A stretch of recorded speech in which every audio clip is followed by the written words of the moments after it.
আম্মু, ওই লোকটা আংটি পরালো কেন তোমাকে?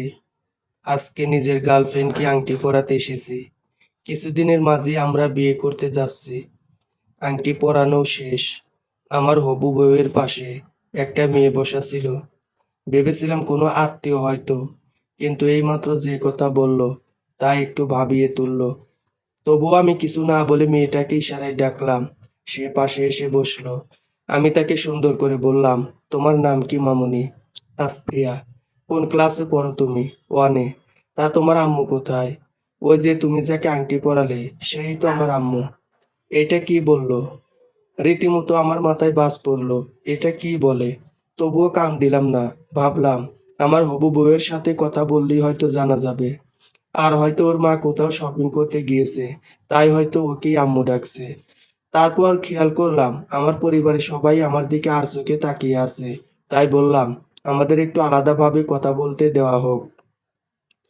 দুজন এক ঘরে বসে আছি, কারো মুখে কোনো কথা নেই।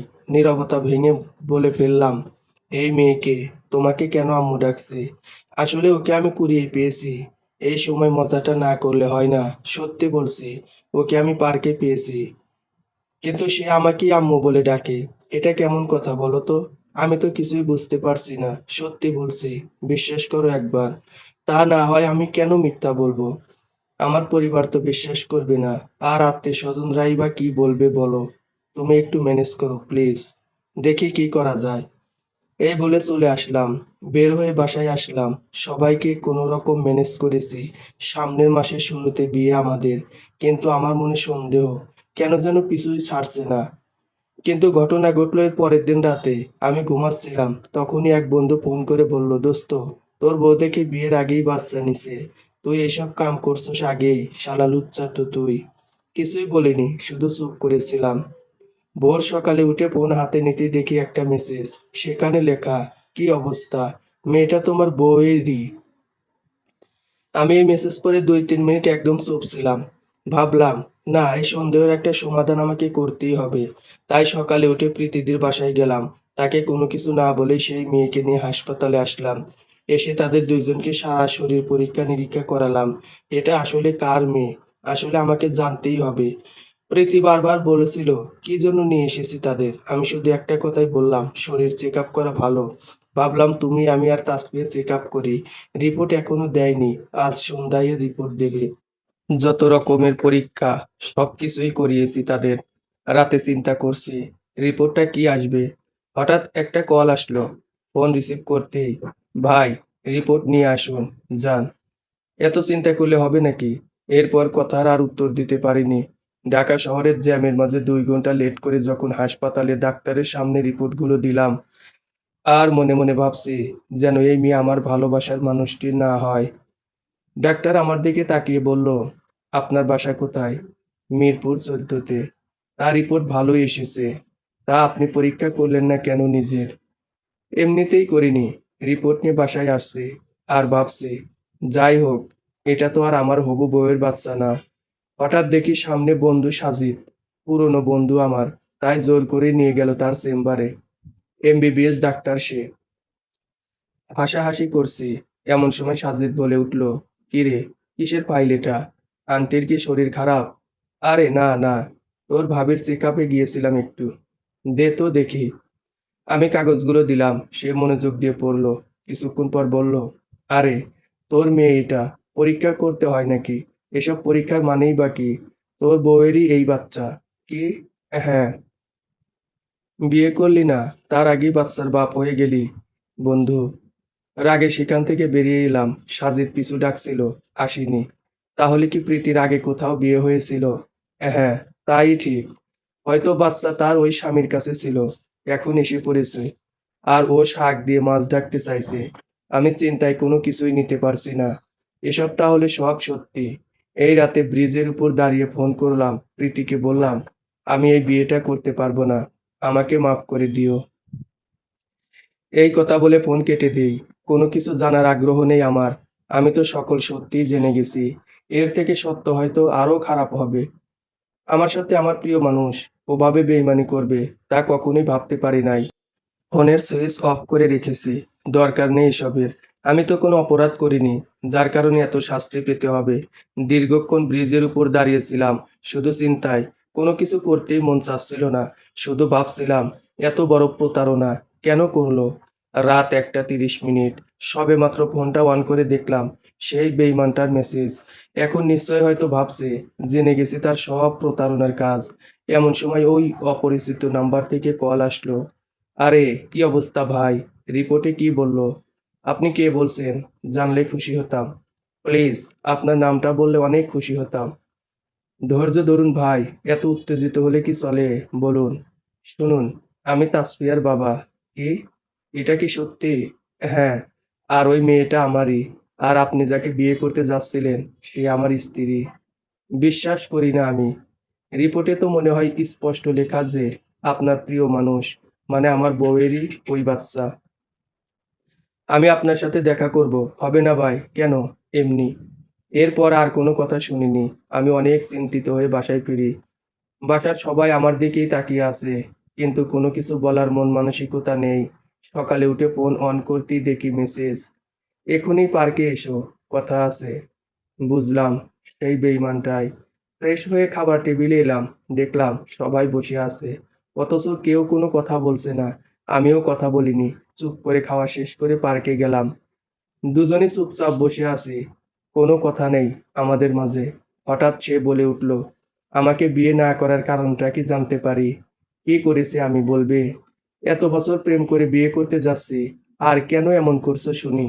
ওই মেয়েটা, তাই না? ওকে বাসা থেকে বের করে দেব। খুশি?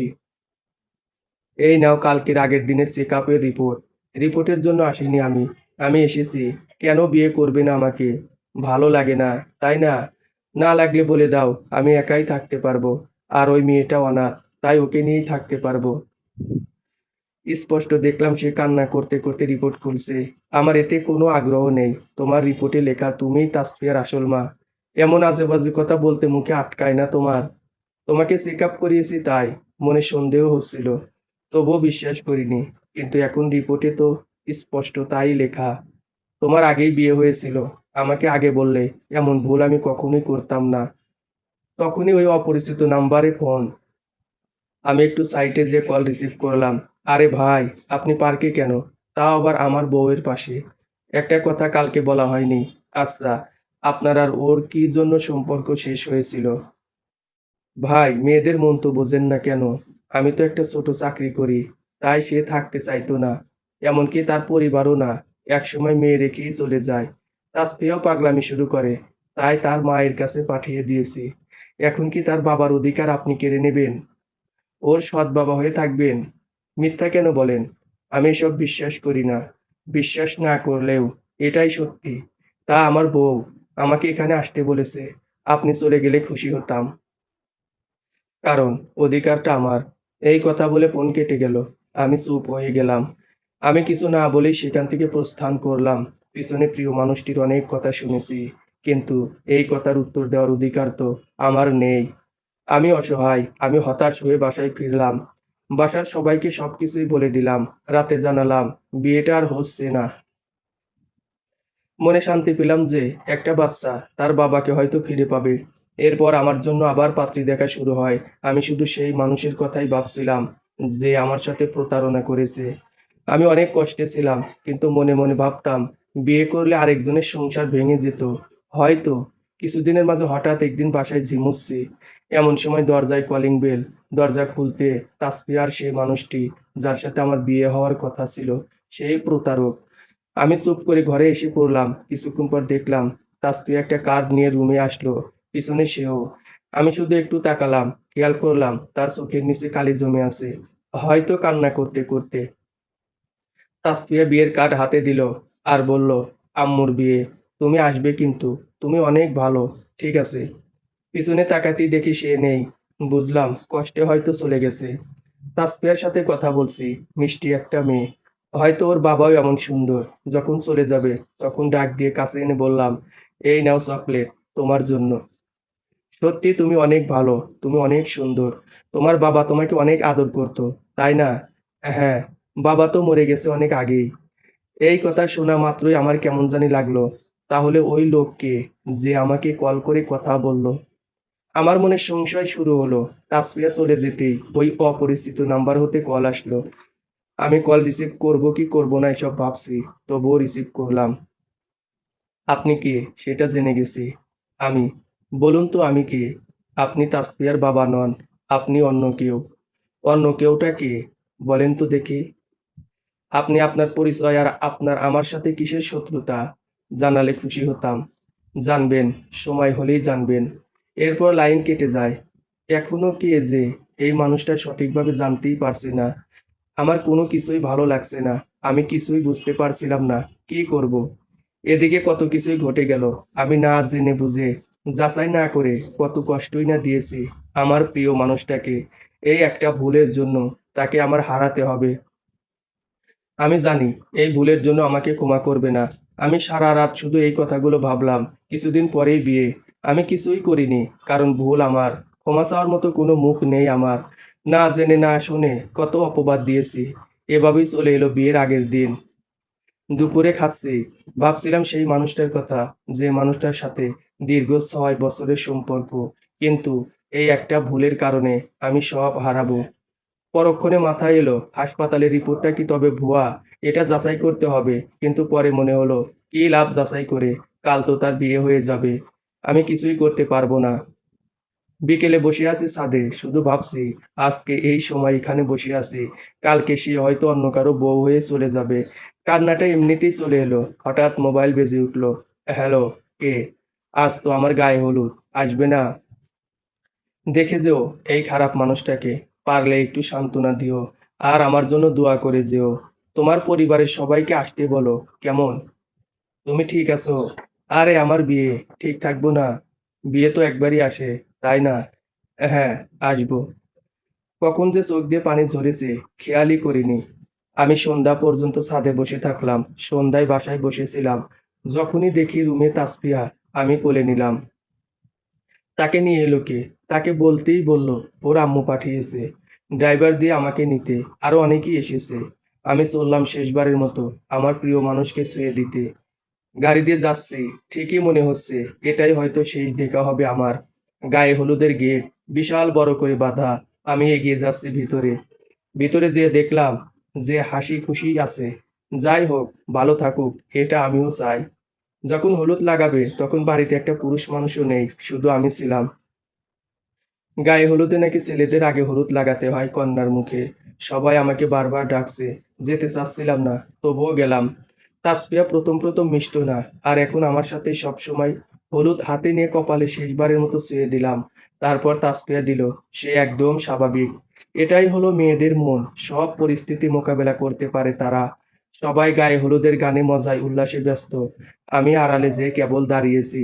হঠাৎ দেখলাম তাসপিয়া পাশে এসে দাঁড়িয়েছে। কিছু বলার আগেই সে বলল, আমার নতুন জামা সুন্দর না? হ্যাঁ, অনেক সুন্দর। কালকে আম্মুর সাথে আমিও চলে যাব। তুমি যাবে? না, তুমি যাও। তোমাদের বাসায় যদি আমরা চলে যেতাম তাহলে ভালো হতো। তোমাদের বাসায় অনেক খেলনা। তোমার আম্মুকে নিয়ে একদিন বেড়াতে এসো বাসায়। ঠিক আছে। আমার পাপাও তোমার মতোই আমাকে অনেক আদর করতো। তোমার পাপা এখন কোথায়? আকাশে চলে গেছে। আম্মু যে কোথায় তাও জানি না। ও কি তোমার আম্মু না? হ্যাঁ, এটাও আম্মু। দুইটা আম্মু আমার। মানে, তোমার আম্মু কোথায় এখন? জানি না। আমি তো এই আম্মুর সাথে পার্কে থেকে এসেছি। তোমার কথা কিছু বুঝতেছি না। তুমি ওই হলুদ শাড়ি পরা আম্মুকে বলো আমি কিভাবে এলাম। যাই হোক, জানতে আমাকে হবেই সব। গায়ে হলুদ শেষ হলো রাত 12টায়। সবাই যখন বাসায় চলে যাচ্ছে, তখন দেখি তাসপিয়া তার মাকে, মানে আমার প্রিয় মানুষকে টেনে নিয়ে আসছে। এসেই বলল, কি জন্য ডেকেছো বলো। তাসফিয়াকে, কি তার পরিচয়? ও আমার মেয়ে। আর কিছুই জানার দরকার নেই। সত্যিটা বলো, আমি চলে যাব। বলার মানসিকতা নেই, তবুও বলছি শোনো। তোমার সাথে একদিন দেখা করে বাসায় ফেরার সময় তাসফিয়াকে তার মায়ের সাথেই দেখি। তাসফিয়া এমনিতে আমার কোলে আসার জন্য ডাকছিল। আমি পাশে যেয়ে শুধু দাঁড়িয়েছি। হঠাৎ খেয়াল করলাম তার মা পড়ে যাচ্ছে। অনেকে ধরে হাসপাতালে নিয়ে যায়, কিন্তু বাঁচাতে পারিনি। শুধু একটা কথা বলেছিলেন, তাসফিয়ার বাবা ঠিকই ওকে একদিন নিয়ে যাবে। এরপর থেকে আমাকেই আম্মু ডাকে। ভেবেছিলাম তোমাকে সব বলবো, কিন্তু বলিনি। দেখতে চেয়েছিলাম তুমি কতটা ভালোবাসো আমাকে। তাহলে তুমি পছন্দ করে কাউকে বিয়ে করছো? হ্যাঁ, আমাকে শাকিল পছন্দ করতো অনেক আগে থেকেই। সেটা তুমি জানতে। সে এখনো ভোলেনি আমাকে। এই মেয়ে নিয়েও সে রাজি আমাকে বিয়ে করতে। হয়তো ভালোবাসে আমাকে অনেক। কোনো কথা বলিনি। ফিরে আসি একা একাই। বাসায় এসে ভাবলাম একটু ঘুমাবো। কিন্তু তার আগেই ফোনে কল আসলো। কল রিসিভ করতেই তাসফিয়া বলতে শুরু করলো, আম্মু তো অনেক কান্না করছে তোমার জন্য। তোমাদের বাসায় আমাদেরকে থাকতে দিবে? তোমার আম্মু কোথায়? কেন কান্না করে? তোমার জন্য। তুমি আম্মুকে বিয়ে করে ফেলো। তোমাকে বাবা ডাকবো। এরপর তাসফিয়ারও কান্নার আওয়াজই শুনলাম। কল কেটে গেল। কি করব জানি না। কিছুই। ভাবনায় আমার পুরো মাথা ঘুরে যাচ্ছে। তবে আমি তো তাকে কান্না করতে দেখি না। সে একা একাই বেশ ভালো আছে। কিভাবে যে কি করব এসব ভাবতে ভাবতে ঘুমিয়ে পড়লাম। সকালে উঠে ফ্রেশ হয়ে মাত্র রুমে আসলাম। তখনই তাসফিয়া বসে আছে। তখন বললাম, কার সাথে এসেছো তুমি? আন্টির সাথে। ওহ, ভালো। নাস্তা করেছো সকালে? হ্যাঁ। পাপা আম্মুকে কি বিয়ে করবে না? তোমার ওই পাপাটা অনেক ভালো মামুনি। না, ওই আঙ্কেলকে ভালো লাগে না।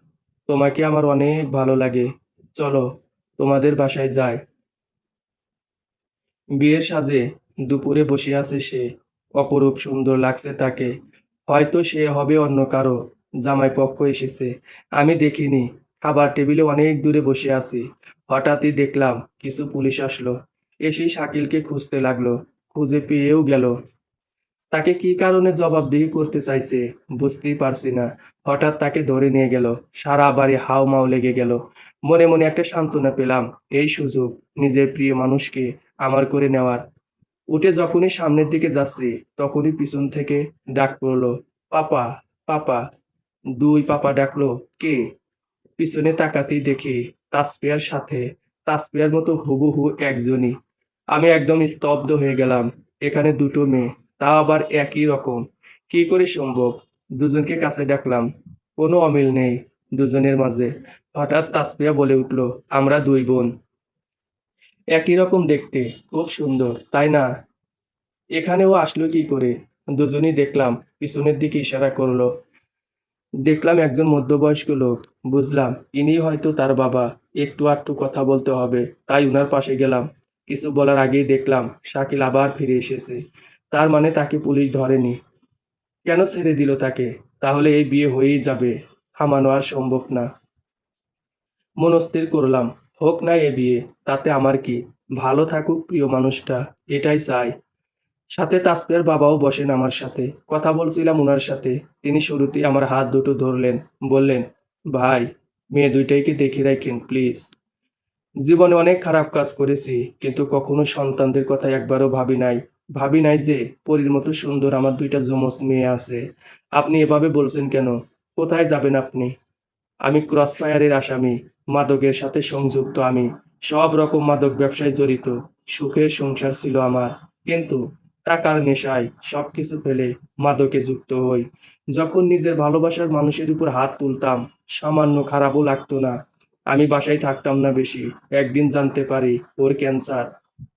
কিন্তু ততক্ষণে সে একদম শেষ পর্যায়ে। সেদিন রাতে বাড়ি ফিরি, তখন দেখি সে নেই। সাথে তাসফিয়াও না। বাসায় এই মেয়েটাও ঘুমিয়েছিল। আমি ওকে নিয়ে খুঁজতে বের হই। অবশেষে জানলাম যে ও আর এই পৃথিবীতে নেই। সব থেকে কষ্ট অনুভব করতে থাকলাম। ভালোবাসার মানুষটা এভাবে ফেলে চলে গেল কি করে? হাসপাতালে যাই, কিন্তু তাসফিয়াকে দেখিনি। ভাবলাম হয়তো সে হারিয়ে গেছে। খুঁজতে থাকলাম, কিন্তু কোথাও পাচ্ছিলাম না। এদিকে মাদক ছেড়ে ভালো হওয়ার চেষ্টা করছিলাম, কিন্তু পুলিশ তা করেনি। ক্রসফায়ারের ওয়ারেন্ট জারি করা। আমাকে মরতেই হবে। আমাকে তার কাছে ফিরতেই হবে। কি বলছেন এসব? কিছুই হবে না আপনার। আপনার তাসফিয়াকে, ওই যে বউ সাজা মেয়েটাকে দেখছেন, সে এতদিন তার কাছেই রেখেছিল। সে আবার আমার ভালোবাসার মানুষ। আপনি ভালোবাসা পেয়েও রাখতে পারেননি। আর আমি পেয়েও ভুলের জন্য হারিয়েছি। মেয়ে দুইটাকে দেখে রাখেন ভাই। জীবনে আর কিছুই চাই না। আমি এখান থেকে বের হওয়ার সাথে সাথে আমি মারা যাব। বিয়েবাড়ি তো, তাই কিছু করেনি।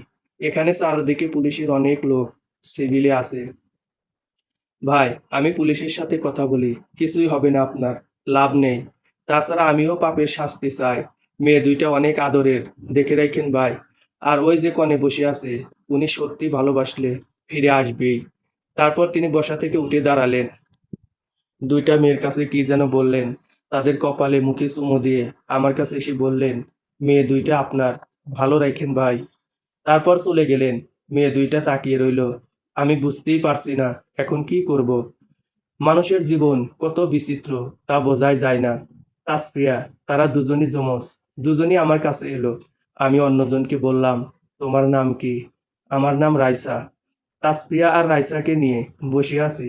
অনেকেই আমার দিকে তাকিয়ে আছে, কেউ কেউ কাছে এসে ওদের সাথে কথা বলছে। বিয়ের খাওয়া দাওয়া চারদিকে শুরু হয়ে গেছে। আমি বসে আছি। তখনই তাসফিয়া বলল, আমাদেরও ক্ষুধা লেগেছে, খাবো না? চলো, এখনই খাবো। এই বলে খাবার টেবিলে বসলাম।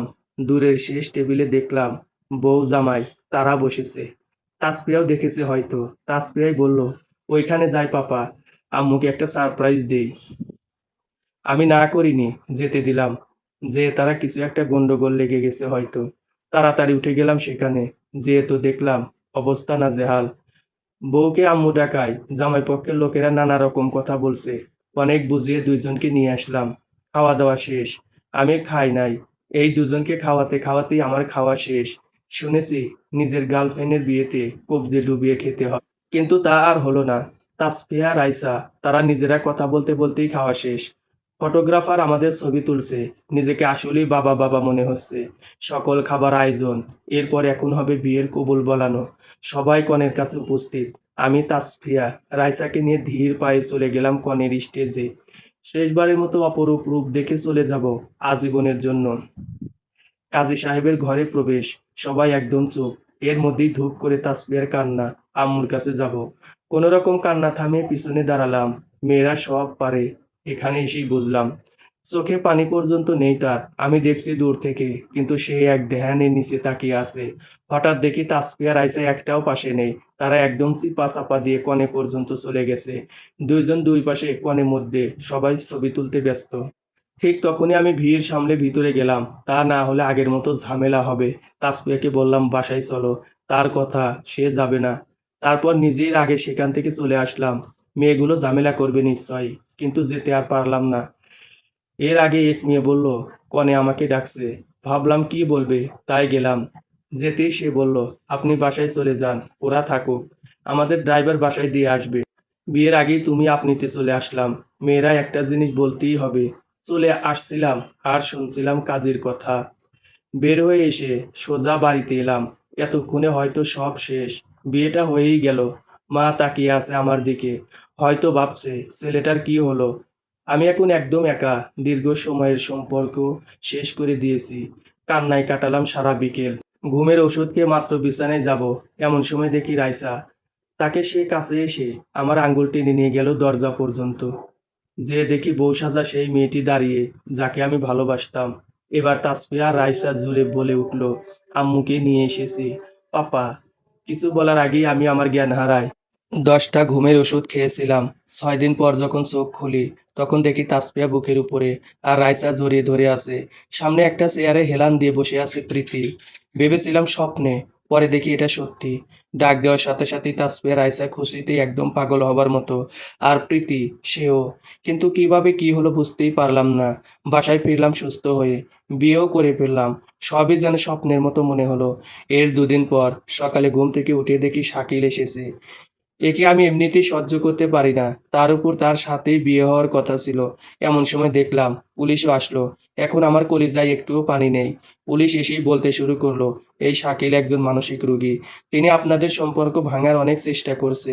হাসপাতালে রিপোর্টের অবৈধ কাগজ সহ নানা রকম খারাপ কাজে জড়িত এই শাকিল।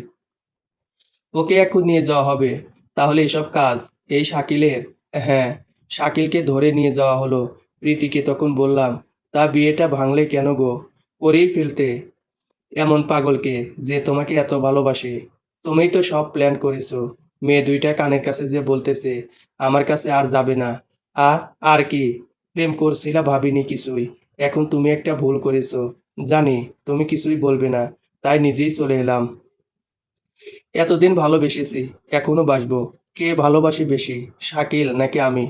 আগে তো বলতে শাকিল তোমাকে অনেক ভালোবাসি। এমনি বলতাম।